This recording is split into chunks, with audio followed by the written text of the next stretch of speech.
थी। महात्मा गांधी की सबसे बड़ी समस्याओं में से एक अम्बेडकर भी थे। अंग्रेज तो थे ही थे, उनसे बड़ी समस्या ये है कि यार अंग्रेजों को भेजो ना, समाज क्यों बदल रहे हो। और ध्यान रखना 1936 से है, इस समय डॉक्टर अम्बेडकर ठीक ठाक पावरफुल हो चुके थे, अच्छी खासी प्रसिद्धि उनको मिल चुकी थी। महात्मा गांधी की सबसे बड़ी समस्याओं में से एक अम्बेडकर भी थे।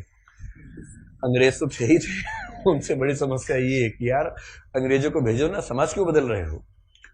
और अम्बेडकर साफ साफ कह रहे थे कि अगर मुझे अपने हित और देश के हित में चुनना हो तो देश का हित नंबर 1 पे है, पर यदि मुझे दलितों के हित और देश के हित में चुनना हो तो मैं दलितों के हित को प्राथमिकता पे रखूंगा। क्योंकि अगर अंग्रेज चले गए ऐसे ही तो यहां के सवर्ण हमें छोड़ेंगे नहीं, और दलितों की पराधीनता अंग्रेजों के आने से पहले ज्यादा थी, अंग्रेजों की उपस्थिति के समय कम पराधीनता थी। आपको गुस्सा तो आता होगा अम्बेडकर में कई बार, क्या ये कैसा आदमी था, है ना, लेकिन आप तर्क सुनेंगे तो दंग रह जाएंगे, तर्क अच्छे हैं। और मजे की बात है कि भारत की संविधान सभा में अम्बेडकर जितनी पढ़ाई पूरी संविधान सभा में एक भी मेंबर ने नहीं कर रखी थी। केवल एक BN राव थे जो एडवाइजर थे, उनके पास ठीक ठाक पढ़ाई थी, उन्हें छोड़ दें, बाकी सब मिट्टी के मतलब पेंदे टाइप के थे, प्यादे थे उनके सामने। पढ़ाई लिखाई का जो लेवल अम्बेडकर साहब का है वो किसी का नहीं है। तो कुछ लोग मैंने देखा कि सवर्ण मानसिकता के कुछ लोग अम्बेडकर को देशद्रोही घोषित करना चाहते हैं इन्हीं कथनों से कि दलित प्रश्न और देश के प्रश्न में दलितों को प्राथमिकता दूंगा तो बुरा मान जाते हैं। और उन्हीं से आप पूछो कि अगर हिंदू का प्रश्न हो और देश का प्रश्न हो, किसी प्राथमिकता दोगे तो हिंदू, हिंदुस्तान है, मगर समझते हो तो हिंदुस्तान है बोलते हैं, हिंदुस्तान है। मुसलमान तो आए हैं, जा भी सकते हैं, लेकिन हिंदुस्तान है। तो अंबेडकर उस समय पावरफुल हो चुके थे, और अंबेडकर को मैं तो बड़ा सलाम करता हूं इस सेंस में। आमतौर पर वंचित वर्ग में जब कोई पढ़ लिख लेता है ना, अपने वर्ग से कन्नी काट लेता है। रिजर्वेशन का सबसे बड़ा दुख ये है, रिजर्वेशन का सुख ये है कि वंचित वर्गों के लोग आने लगे हैं सत्ता में, और जैसे ही एक गांव से एक बच्चा, दलित बच्चा IAS बनता है ना, पूरा गांव IAS बन जाता है। आरक्षण के वित्तीय लाभ केवल उस व्यक्ति को मिलते हैं जिसको आरक्षण मिला है, पर सामाजिक राजनीतिक लाभ पूरे गांव, पूरे कुनबे, पूरे कस्बे, पूरे शहर को मिलते हैं।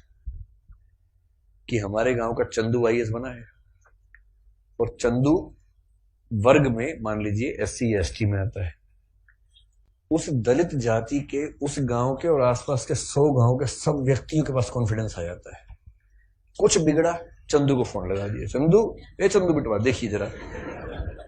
अब पुलिस वाले ने रोका, लाइसेंस के लिए, रुको रुको बात करवाते हैं, ऐसे करके कह रहे किसको फोन करो, चंदू को फोन करो। छोड़ दो कोई बात नहीं, आप जाओ, आप गाड़ी कैसे भी ले जाओ, सिर के ऊपर रख के ले जाओ, कोई बात नहीं, हम कुछ नहीं बोलेंगे। कॉन्फिडेंस लेवल बढ़ जाता है। एक रिजर्वेशन का फायदा ये होता है, आर्थिक फायदा नहीं होता, रिजर्वेशन आर्थिक मामला नहीं है, तो सामाजिक राजनीतिक समतलीकरण का मामला है, उसमें उसको देखना है। और अम्बेडकर ने, आजकल क्या होता है कि जो बच्चा IAS बनता है सबसे पहले कोशिश करता है कि उसकी जाति किसी को पता ना लगे कि वो रिजर्वेशन में है।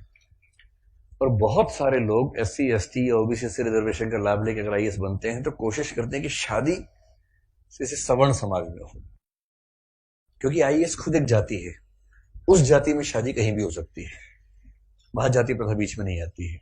ऐसे IPS भी एक जाति है जो IAS से नीचे की जाती है, लेकिन ठीक ठाक जाती है, वो भी अपने आप में ठीक ठाक जाती है। जैसे IAS पति IPS पत्नी, लोग कहेंगे हाँ ठीक है, IPS पति IAS पत्नी, तो लोग कहते हैं अच्छा चलो कोई बात नहीं ठीक है इस तरह से मैनेज करते हैं, क्योंकि IPS नीची जाती है, IAS थोड़ी ऊंची जाती है, और IRS और बाकी सब तो बहुत ही नीची जाती हैं, और उसमें जो ग्रुप भी हैं वो तो शूद्र टाइप के माने जाएंगे कि ये तो बहुत ही नीचे के लोग हैं। बेशक UPSC ने सफलता दी हो, पर ये तो ये नहीं चलेंगे, इनके 10 नंबर कमाए से, इनको बाहर करो यहाँ से एक प्रकार की जाति व्यवस्था वहां भी है। तो दलित चेतना जो अम्बेडकर की वजह से, अम्बेडकर का सम्मान क्यों करना चाहिए कि वो इतना पढ़ने लिखने के बाद भी चाहते तो वो भी एक शानदार जिंदगी जी सकते थे, उनको मिल ही रही थी भाई। वो PCS ऑफिसर थे बड़ौदा में, मजाक छोड़ना है, नागपुर में शायद, और जब नागपुर में वो सिविल सेवक बनकर आए, फेलोशिप वहीं से मिली थी पढ़ने के लिए, जब वापस लौटे तो उनको PCS अधिकारी बनाया गया। तो उनको कहा कि आप यहां रहना शुरू कीजिए और काम संभाल लीजिए। अब ये अम्बेडकर के सामने सबसे बड़ी समस्या, अगर आप उनकी कभी आत्मकथा पढ़े, मैं कैसे बना, हिंदी अनुवाद उसका ये है, उसमें प्रसंग है कि नागपुर में रहना है उनको क्योंकि वो ऑफिसर हैं, उनको अपने रहने के लिए कमरा चाहिए या घर चाहिए, ढूंढ रहे हैं पूरे शहर में, कमरा ही नहीं मिल रहा। लोग पहले पूछते हैं जाति कौन सी है, वो बताते हैं कि महार जाति का हूं, तो भाई कमरा नहीं है हमारे पास, हम किसी दलित को कमरा देंगे ही नहीं अपना। ये 1920-30 के दौरान नागपुर शहर की बात है। फिर वो कह रहे कि कई कमरे खारिज होते गए। एक और घर में गए, एक कोई दूसरा ऑफिसर था, वो दिखा रहा था, दोस्त के रूप में हेल्प कर रहा था, तो वहां मालिक ने पूछा ही नहीं कौन सी जाति के हो, इन्होंने बताया भी नहीं, ढिंडोरा क्यों पिटेंगे, उससे पूछा नहीं, उन्होंने बताया नहीं, कमरा मिल गया, रहने लग गए। और फिर वो देखते हैं कि एक दिन अचानक सुबह उठा तो बहुत शोर मचा हुआ था, मुझे लगा पता नहीं क्या हो गया, खिड़की से नीचे देखा तो हजारों की भीड़ हाथ में डंडे भाले हथियार लेके खड़ी हुई थी। उनको पता लग गया था कि एक दलित आदमी इस घर में रहता है और वो भीड़ मेरा कत्ल करने के लिए आई थी।